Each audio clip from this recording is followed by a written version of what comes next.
Hello everyone, I hope आप सभी लोग बहुत अच्छे होंगे और इतनी बेहतरीन तरीकों से आप सभी लोगों की पढ़ाई चल रही होगी। तो इस वीडियो में बच्चों अपन देखेंगे क्या भाई, आपके कक्षा 12वीं इतिहास की 6 नंबर वाली इंपॉर्टेंट क्वेश्चंस। तो देखो, जैन धर्म एवं बौद्ध धर्म के उदय के कारण को लिखना। भाई ये जैन धर्म और बौद्ध धर्म आखिर इतनी स्ट्रांग क्यों बनी, उदय क्यों हुए, वो आया क्यों? क्योंकि अगर कोई धर्म है, कोई और धर्म आ रही है यहाँ पर, तो कुछ ना कुछ तो कारण होगा। सबसे पहले कर्म कांड एवं वैदिक धर्म की जटिलता। ठीक है, जो वैदिक धर्म थे बच्चों बहुत जटिल था, लोग उसको समझ नहीं पा रहे थे। अगर कोई तीसरा आएगा तो आसानी से वाला आसान वाला लोग उस पर चले जाएंगे। तो ये भाई वैदिक धर्म की जटिलता के कारण। दूसरा, जाति प्रथा की जटिलताएं के कारण, है ना। जाति प्रथा के कारण क्या था? जटिलता था बच्चों। फिर वेदों की कठिन भाषा, जो वेद थे वो कठिन थे। नए विचारों का उदय होने के कारण, नई कृषि आधारित अर्थव्यवस्था का उदय होने के कारण। फिर अगला क्वेश्चन आपको करना है कि बौद्ध धर्म के सिद्धांतों के बारे में बताना है कि उसका क्या क्या सिद्धांत है। ठीक है, हर धर्म का अपना सिद्धांत होता है भाई। तो देख लो बौद्ध धर्म के क्या सिद्धांत थे। महात्मा बुद्ध के मूल सिद्धांत उनके बनारस में मृगदावन आधुनिक सारनाथ के स्थान पर दिए गए प्रथम प्रवचन में मिलते हैं।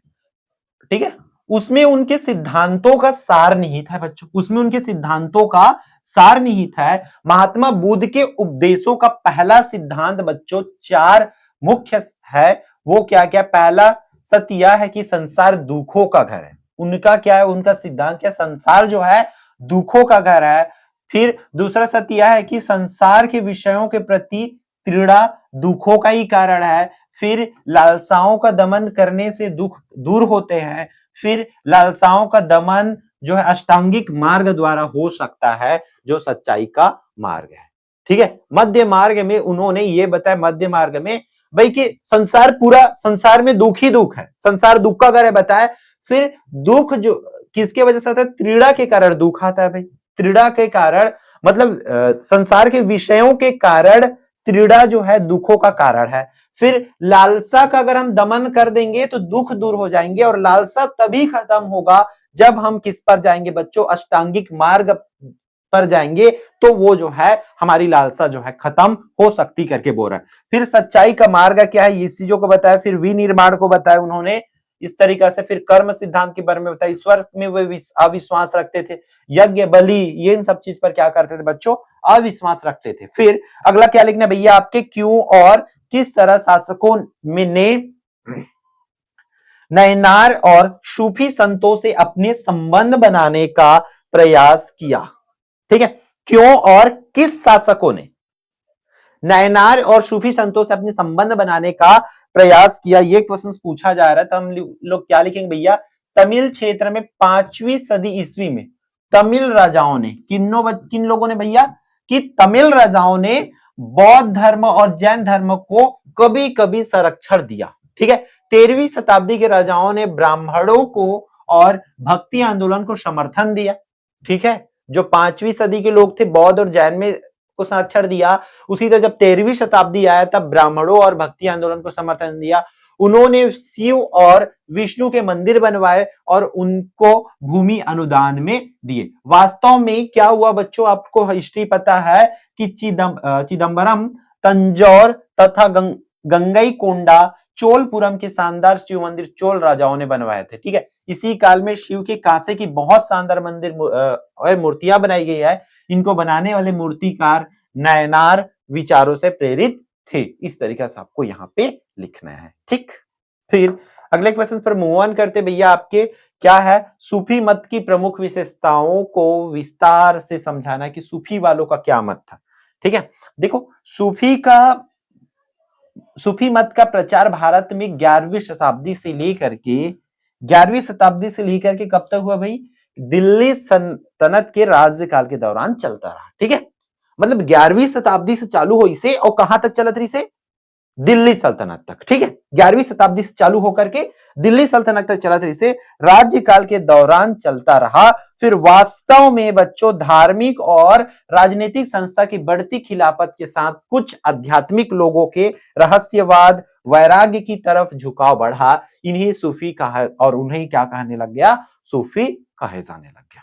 ठीक है, हुआ क्या बच्चों, ये मतलब कब से चली, 11वीं शताब्दी से चालू हुआ और दिल्ली सल्तनत का जब तक शासनकाल था तब तक चला। इसमें हुआ क्या बच्चों, वास्तव में कुछ धार्मिक और राजनीतिक संस्था की बढ़ती खिलाफत के साथ साथ कुछ मतलब धार्मिक लोग और राजनीतिक लोग खिलाफत करने लग गए भाई। खिलाफत से ही एक नए युग का स्टार्ट हुआ, जिसको क्या नाम दिया गया, सूफी युग कहा गया, सूफी कहा जाने लगा। सूफी शब्द का अर्थ बच्चों मैं आप लोगों को बता दूं भाई, सूफी का अर्थ होता क्या है, पवित्र।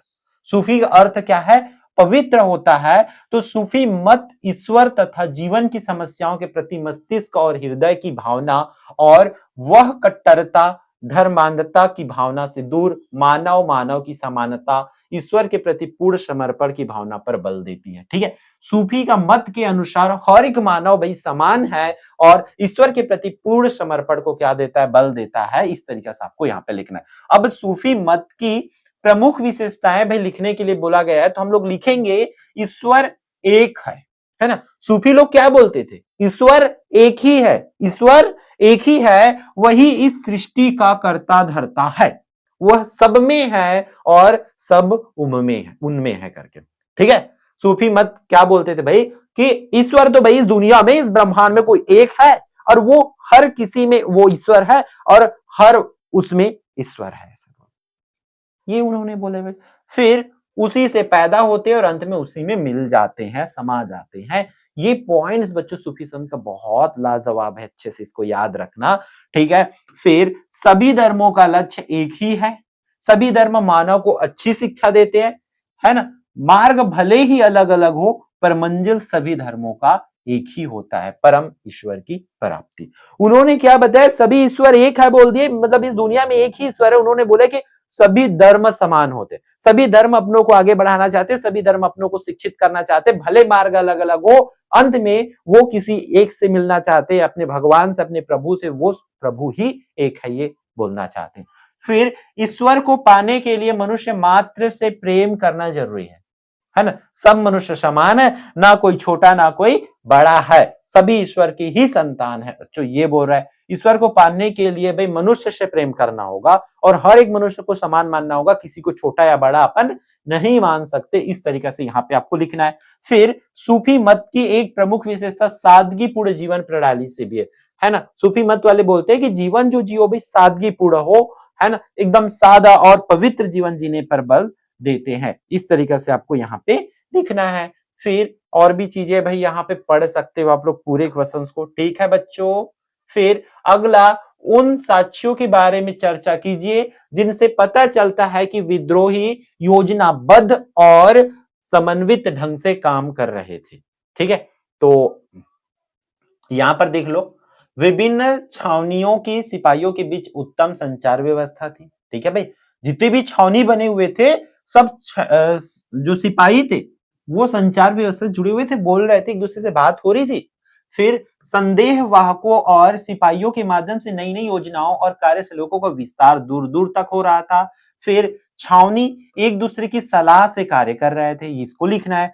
फिर कैप्टन हियर्स के मामले में भी निर्णय लेने के लिए रेजिमेंट के देसी अफसरों की पंचायत बुलाया गया था, ये सब चीज वहां के कारण है। फिर अगला, विद्रोही क्या चाहते थे, विभिन्न सामाजिक समूहों की दृष्टि से कितना फर्क था, ये हमें बताना है।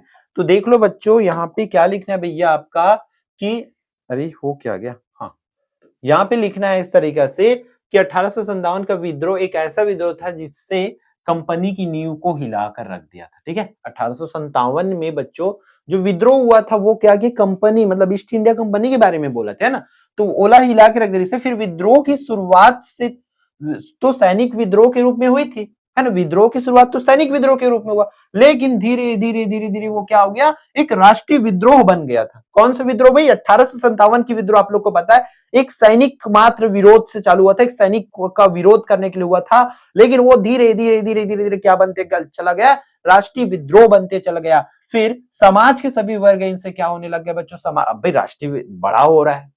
पहले तो मान लीजिए दो लोगों की लड़ाई था, दो लोगों की लड़ाई में धीरे धीरे धीरे धीरे सब लोग सम्मिलित होते गए, फिर पूरे लोग सम्मिलित हो गए, उधर ईस्ट इंडिया कंपनी सम्मिलित होते गए, तो इधर कंपनी और उसका फिर धीरे धीरे वो राष्ट्रीय विद्रोह बन गया। फिर विद्रोही देश को अंग्रेजी शासन ने मुक्त कराना चाहते थे। ठीक है, वे जानते थे कि समाज का प्रत्येक वर्ग किसी न किसी रूप में अंग्रेजों के शोषण का सामना कर रहे थे, इसलिए उन्होंने सभी वर्गों में एकता व समन्वय की भावना उत्पन्न करने की कोशिश की। ठीक है, फिर चूंकि विद्रोह में अनेक वर्गों तथा सामाजिक समूह ने भाग लिया था, इसलिए उनके स्वार्थ तथा दृष्टिकोण भी भिन्न भिन्न थे। उनकी चाहत, उनके उद्देश्य में पर्याप्त भिन्नता थी। भिन्न बिंदुओं की तरह हम इस भिन्नता को स्पष्ट कर सकते। शासक वर्ग अलग चाहते थे, जमींदार अलग चाहते थे, मतलब सब विद्रोह तो कर रहे थे लेकिन हर किसी का उद्देश्य अलग था। हर किसी का उद्देश्य अलग था। शासक वर्ग का अलग उद्देश्य था। शासक वर्ग क्या चाहते थे? इस विद्रोह में सैनिकों के आह्वान पर बहादुर शाह जफर, नाना साहेब, लक्ष्मीबाई, कुंवर सिंह आदि शासकों ने नेतृत्व प्रदान किया, लेकिन इनको विद्रोह में शामिल होने का उद्देश्य अपनी खोई हुई सत्ता की पुनः प्राप्ति था। वे सिर्फ शासक वर्ग ये चाहते थे कि अगर उनकी सत्ता खोई है, उनकी सिंहासन जो खोई है, वो उनको वापस मिल जाए। वो कौन चाहते थे? शासक वर्ग। और जमींदार लोग क्या सोचते थे कि अंग्रेजी सरकार ने तालुकदारों के भूभाग तथा संपदाएं छीन ली। अब जमींदार क्या सोचेगा? भाई जो हमारी जमीन छीनी गई है वो जमीन हमें वापस मिल जाए, जो तालुके हमसे छीनी गई है वो तालुके हमें मिल जाए। ये कौन चाहते थे? जमींदार चाहते थे। बच्चों इस चीजों को आपको यहाँ पे लिखना है। फिर अगला किसान। किसान क्या चाहते थे बच्चों? किसान का भी सेम उद्देश्य रहे कि अगर उसके जो लगान वसूला जा रहा है वो लगान उससे ना वसूले, ये चाहते थे किसान। फिर व्यापारी क्या चाहेंगे? कि व्यापारी चाहते थे जो उनको व्यापार करने में मुश्किलें हो रही है, मुश्किलों का सामना जो करना पड़ रहा है वो ना करना पड़े, इसलिए वो उस विद्रोह में शामिल हुआ। तो हर कोई अपने अपने मकसद से बच्चों उस विद्रोह में शामिल हुए थे। इसी चीज को यहाँ पे आपको लिखना है। जैसे कि पंडित व मौलवी, वे क्यों हुए भाई? उनका क्या हो रहा था? पंडित तथा मौलवी भारत में ईसाई धर्म फैलाने के विरुद्ध थे। वे मानते थे कि अंग्रेज भारतीय संस्कृति व सभ्यता को रौंद कर पाश्चात्य सभ्यता का प्रचार कर रहा है। वे धर्म के बचाव हेतु विद्रोह में, जैसे देखो पंडित भाई, पंडित तो वो भी उस विद्रोह में क्यों शामिल हो? वे चाहते थे कि अंग्रेज भाई कोई हमारे धर्म को समाप्त ना कर दे, मतलब वो अपने धर्म की रक्षा के लिए जो है लड़े। कौन? पंडित और मौलवी लोग।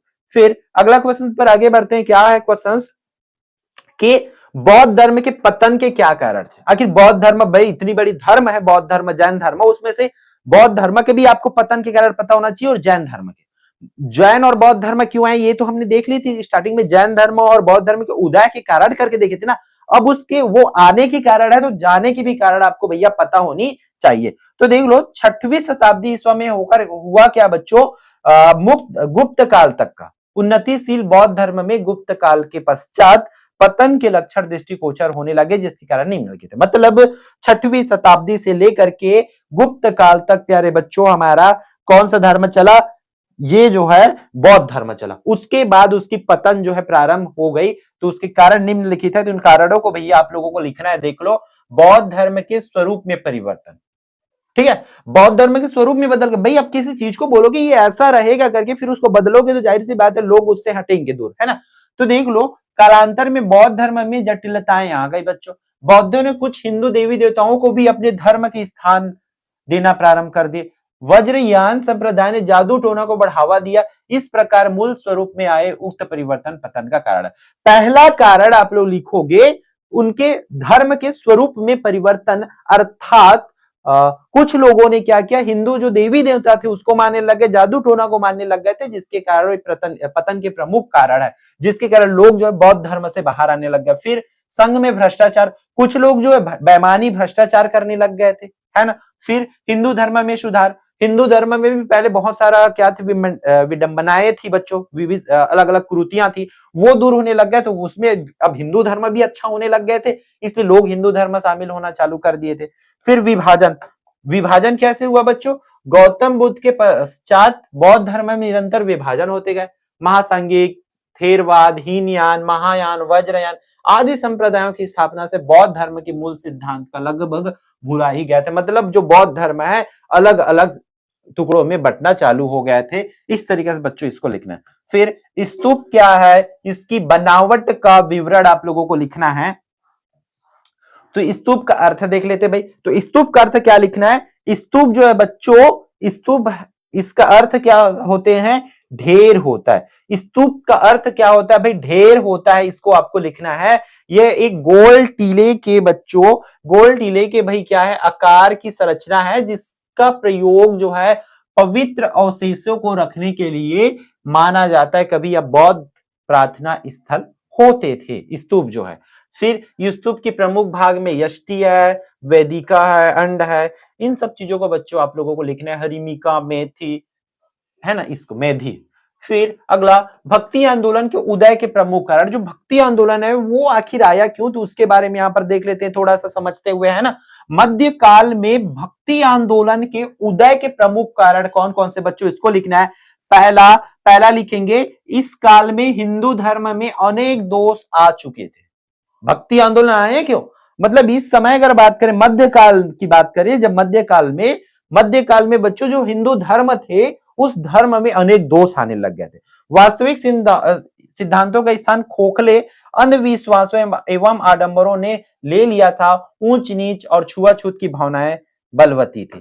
ठीक है, मध्यकाल में देखो बच्चों, मध्यकाल में भक्ति आंदोलन होने के प्रमुख कारण पहला ये कि हिंदू धर्म में विभिन्न प्रकार की दोष का आ जाना, उसके सिद्धांतों का खोखला हो जाना और विभिन्न प्रकार के अंधविश्वास आडंबरों का आ जाना एक कारण था। और छुआछूत, उच्च नीच, छुआछूत, भेदभाव की भावना का आ जाने के कारण हिंदू धर्म मतलब भक्ति आंदोलन का उदय हुआ। फिर ब्राह्मणों का नैतिक पतन हो चुका था। जो ब्राह्मण लोग थे उनकी क्या हो गया था भाई, नैतिक जो है पतन हो गया था। ये आप लोगों को यहाँ पे लिखना है, ब्राह्मणों का नैतिक पतन जो है भाई हो गया था।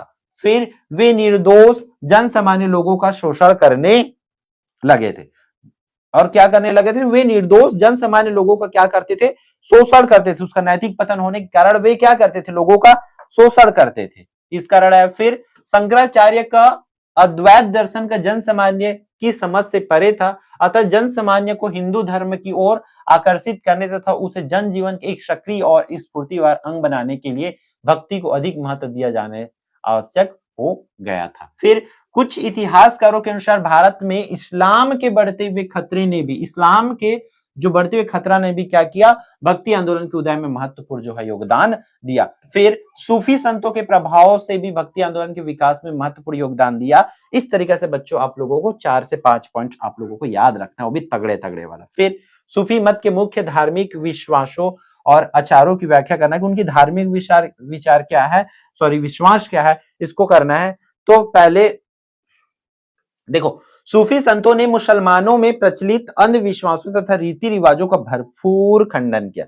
जो सूफी संत थे, मुसलमानों में जो अंधविश्वास फैला हुआ था, उनके जो रीति रिवाज थे उसका क्या किया बच्चों, खंडन किए।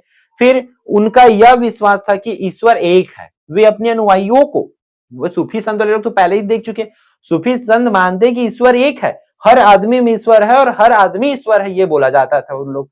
ठीक है, तो इस मत के सिद्धांत इस प्रकार है, अल्लाह की एकता तथा सर्वव्यापकता, इसके हो जाएंगे बच्चों। ठीक है, फिर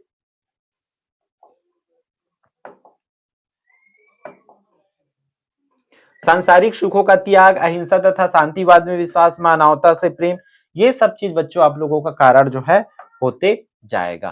क्लियर है क्या। फिर प्रश्न क्रमांक 11वां, 1857 के विद्रोह की उपलब्धियों का विस्तार विवरण देना है। तो देशभक्ति भावना का उदय होना, एकता का विकास होने के कारण।